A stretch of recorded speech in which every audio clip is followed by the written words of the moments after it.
To edit maps for Roborock S8 Plus, first of all, you will need to click on Enter right here in the Roborock app so that we can go into the Roborock settings with those three dots button. We can then go into Manage Maps options right here, and then if you have your maps added, you'll be able to edit them with this button. If you don't have maps, then you will need to create a new map and make sure that your robot is on the floor and that it can actually map the room you want. After that, you can go for clean end mapping or just quick mapping, which will make your robot drive around and quickly map it.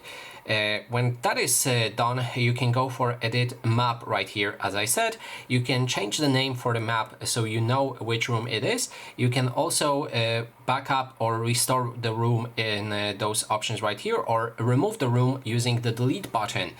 Then there's options to edit the room using no-go zone, which will mark a specific zone on the map that you can add right here, like invisible wall, a no-go zone, or no mob zone.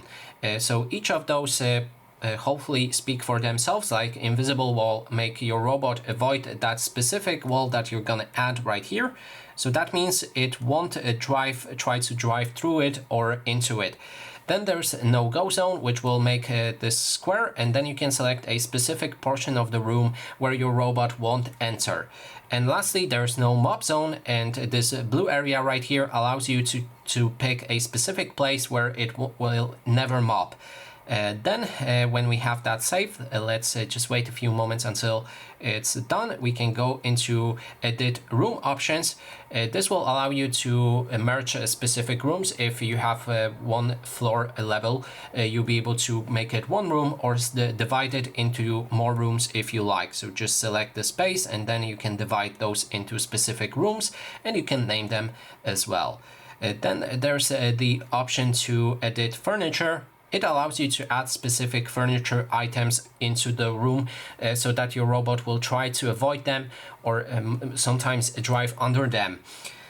Then there's the option to edit surface, which allows you to add specific floor types so that your robot can recognize and try not to scrub them too much, like the direction for the floor tiles or wooden tiles or the ceramic tiles.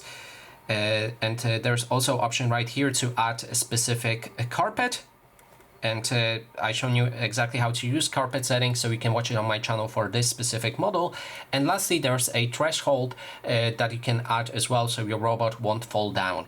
And that is all of the settings when it comes to the map. So thanks so much for watching, and if you like this video, please consider subscribing.